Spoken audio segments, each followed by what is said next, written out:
What were the stress levels like in a profession like that? Truthfully, the stress levels for me, I never really felt them because I really enjoyed what I was doing. It wasn't the stress usually came when the companies had problems, and there wasn't.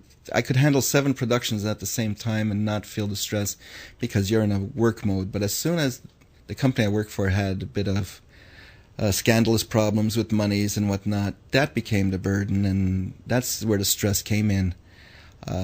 It's like not knowing when the other shoe's going to fall when people get fired or laid off and that sort of stuff. The work level is usually never stressful if you're really enjoying what you're doing. You know, working in the entertainment industry, very creative. You always are surrounded by creative people. I'd like to know, what type of creative things do you do on the side? Well, fortunately, I got into photography. I had an uncle of mine that kind of trained me and taught me my photography. And I did a lot of artwork, which when I found out when I got into production management, I didn't have that time to sit back alone and sit down and draw. So that kind of got shelved, but it got replaced quite easily with photography. So that's my little corner where I've moved that into a commercial field as well. So what I tell people is I do wedding, parties, anything.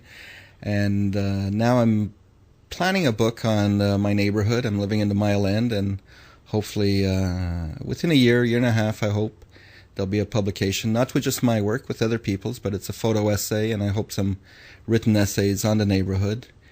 And I'm looking at something that could be maybe done even on a yearly basis.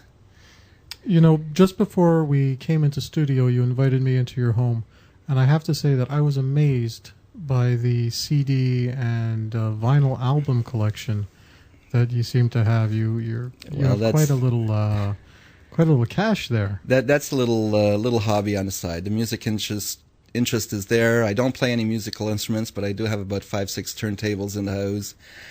Still have a lot of vinyl, about 5,000 LPs hanging around. I take good care of them. I'm not anal about them. I mean, I do play them, and I don't seal them up in plastic or anything. And they're good friends to have around, I think. We're going to be going to some music right now, and we'll be coming back here on Frank Talks Pleasures and Lifestyles. Frank Talks is sponsored in part by Everything Out of Her Mouth is a Test, a man's guide to the emotional needs of women. Ladies, does your man squash your inner vixen? When you ask him to repeat what you have just said to him, does he look at you like a deer caught in the headlights? Does he think that leaving the game on while you talk to him is a good idea? Is his favorite phrase, "Yes, dear, you are absolutely right"? Does wife or girlfriend mean boring and dull to him? Ladies, don't you wish that he knows what you mean when you ask him if you look fat?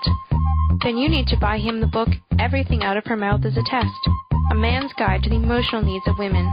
On sale now at franktalks.com. Frank Talks is sponsored in part by the book, I'm a Man, That's My Job, The Philosophy of a Seducer. Your inner game is as unique and personal as your signature or your fingerprints. This book provides you with the means to create your own seduction persona. By this, learn what it means to be a man and attract the women you want. Learn about how men and women think differently and how to take the lead in a relationship. This book is for you at franktalks.com. Would you like to sponsor Frank Talks? Visit www.franktalks.com and contact Frank, because he has to be. Sponsorships are always welcome, whether it's prize giveaways, parting gifts for our guests, studio equipment, accessories for the Frankmobile, or a host of other wonderment. Help Frank Talks make the world a better place, one interview at a time. You're listening to Frank Talks Pleasures and Lifestyles, and I'm Frank because I have to be. We're in studio today with Andy Gryn, who has put in years of work in the entertainment industry, specifically animation. Welcome back to studio, Andy. Thank you. All right, why don't we talk about now some of the people that you have met in your many years of the animation industry? Well, it's only recently, I think, that when the mega pictures started coming up, that even Disney started using big names for their... Well, no, he used them quite often way back when. But they're selling a lot of films now with animated voices that are celebrity stars. And unfortunately, locally, we develop our own stars, and we've created our own little niche of famous people, I would say, in the animation cartoon voice. Sadly, it's been a year since one of our favorites died tragically. That was Jaclyn Linetsky. She was the voice of Caillou. In fact, she was really the second voice of Caillou, if I'm not mistaken.